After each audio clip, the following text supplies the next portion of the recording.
remember precious. We will make him. Almost a year ago, in March 2019, a new Lord of the Rings game was unveiled to the world, to the delight of Tolkien fans everywhere. Swords, shields, epic battles, for valor and for glory! Actually, no, this is a Lord of the Rings game unlike any you've played before. Nasties above. Kills them. German studio Daedalic, best known for point-and-click style games, partnered with Middle-earth Enterprises to develop and publish The Lord of the Rings Gollum, which is due to release in 2021 on PC, Xbox Series X, and PS5. It's not the only Lord of the Rings game Daedalic will make either, as they've signed a hefty contract that will apparently include 2 or 3 titles, and the studio is already thinking about what they could be. Maybe the next game is... obviously not Gollum 2, that doesn't make sense, said CEO Karsten Fichtelman in an interview with Edge magazine. It could be some other character, but it will be comparable to what we're trying now with Gollum. Intriguing. Well, get pondering what characters might receive that treatment, but in the meantime, here's everything we know about the Lord of the Rings Gollum, with a lot of Shadow of gameplay thrown in underneath because, well, as it turns out, although Daedalic has said a lot about the new game, it hasn't actually shown any of it yet. So we're going to have to dust off and use our imagination just a little bit.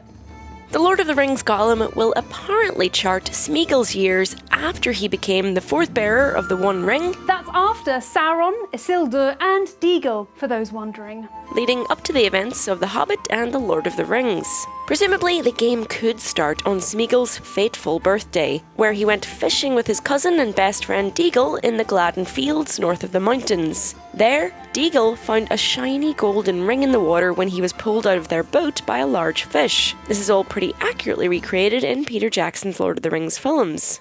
Almost the second he laid eyes on it, Smeagol fell to the power of the One Ring and requested, well, demanded, Déagol hand it over to him as a birthday present. When Déagol refused, Smeagol brutally attacked him, choking Déagol to death and claiming the ring as his own. Smeagol then buried his friend's body where it would never be found, an act that would haunt Gollum for centuries. Following the murder of his cousin, Gollum was ostracised by his people, the Storish hobbits, over his ever-increasing corruption by the ring. He was also thrown out of his grandmother's hole, where he lived. He then sought refuge in a cave in the Misty Mountains, where he'd live in isolation for over 400 years, which is the dream of some of us, but not good in this case. He survived by eating raw, blind fish.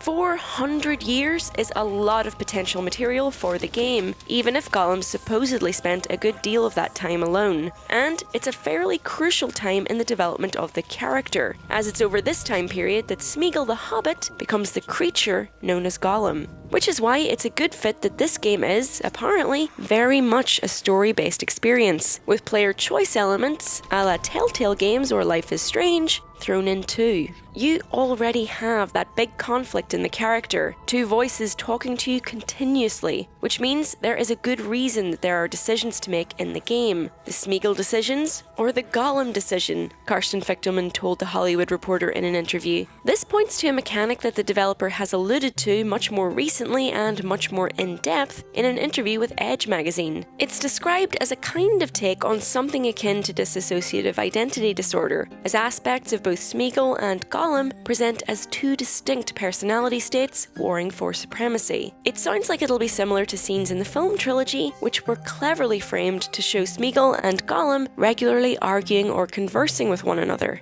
This will lead to some branching story moments for players as they move through the game, but it won't be as simple as picking one personality and then choosing that every time the opportunity presents itself. It's not just choosing to be Smeagol or Gollum, because for Gollum as an entity, it's not that easy. Each personality is being attacked by the other, and each has to defend itself. Game designer Martin Wilkes said, "You will have maybe 2, 3, or 4 conflicts per chapter that lead to a final decision point. And at this final decision point, it will be harder to pick Smeagol, for example, if you've always fought for the Gollum side before." How exactly this will happen remains a mystery. A riddle, if you will, that we're in the dark about. As to what the game will look like, while we don't have any concrete evidence just yet, Fichtelman says Daedalic's goal with all of its Lord of the Rings projects is not to go too deep into the uncanny valley, by making photorealistic titles to go head-to-head with the canon that's already out there. When it comes to shapes, colours, we definitely try to produce something that is a statement, he says. It's probably important to note at this point that this new game is being made without any input whatsoever from Warner Brothers, the company that has overseen pretty much every modern iteration of anything Middle-earth, from Peter Jackson's films to the Shadow of Mordor games. Instead, Daedalic is working with Middle-earth Enterprises to draw inspiration exclusively from the books. Which means, legally, the game can't look anything like the characters we're used to seeing. And that could be a good thing. For years, there's been one version of Gollum that we've all accepted. And now we get to see Daedalic invent an entirely new incarnation of the character with different facets and motivations than the Peter Jackson version. Hey, it worked for Spider-Man and the Joker. Unless you prefer Tobey Maguire's version to Tom Holland's, in which case, I can't help you.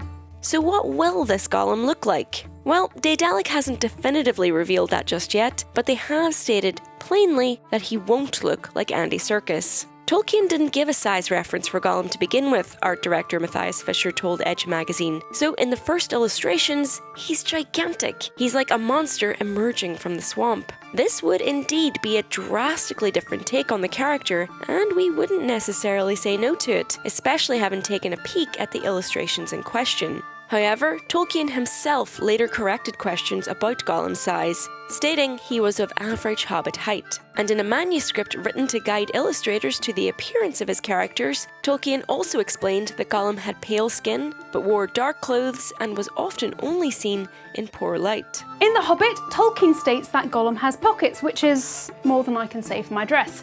In it, he keeps a tooth-sharpening rock, goblin teeth, wet shells, and a scrap of a bat's wing. So, just your everyday essentials, really.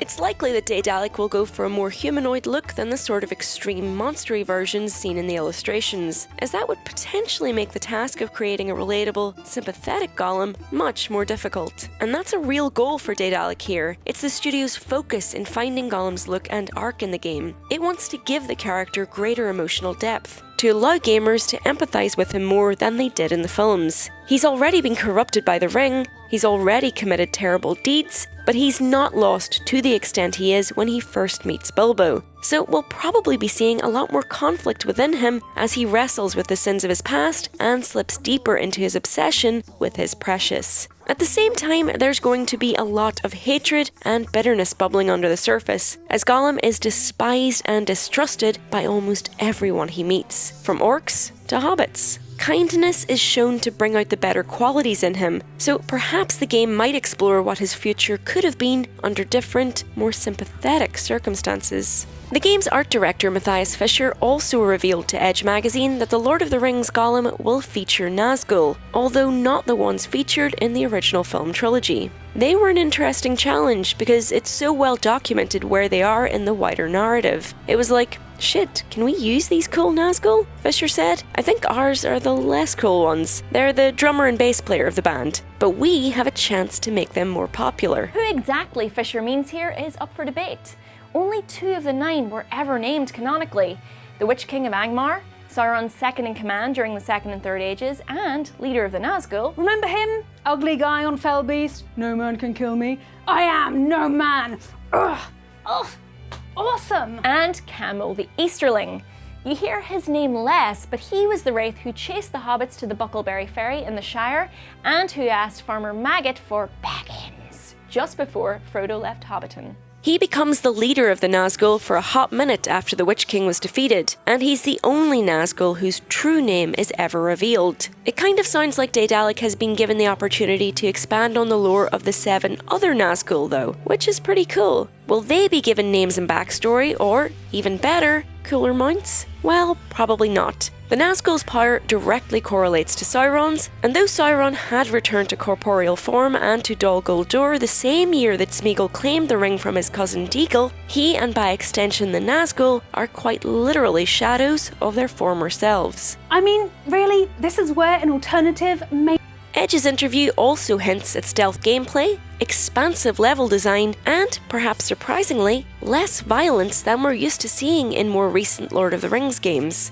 The real focus for the developers here is the story, and specifically, the mechanic focused around the conflict between the creature Gollum and the hobbit Smeagol. The 2021 release date for Gollum sort of coincides with Amazon's planned premiere for its $1 billion TV series, The Lord of the Rings, which is currently in production. Which means a whole lot of people will be talking about Middle-earth again very soon. I'm funny. Anyway, if you're wondering whether the two will overlap, that's probably a no. The Amazon series is set during Middle-earth's Second Age, and thus thousands of years before Gollum ever comes into possession of the ring. And for those of you curious, the Second Age spans 3,441 years, so expect that series to have serious renewal potential. Anyway, we have a feeling it's likely the game will wrap up around the time Gollum meets Bilbo for some riddles in the dark. Or maybe it'll carry on right up until Gollum tracks the Fellowship in Moria. Either way, we are really excited to see what new direction Daedalic will take Middle-earth in, and to meet a brand new Slinker and Stinker. If you enjoyed this video, give it a thumbs up and consider subscribing, as we have a new video up every single day, forged straight from the fires of Mount Doom. Not really, but you get what I'm trying to say here, right? In the meantime, you can check out one of these other fine videos on screen now, and we will see you next time.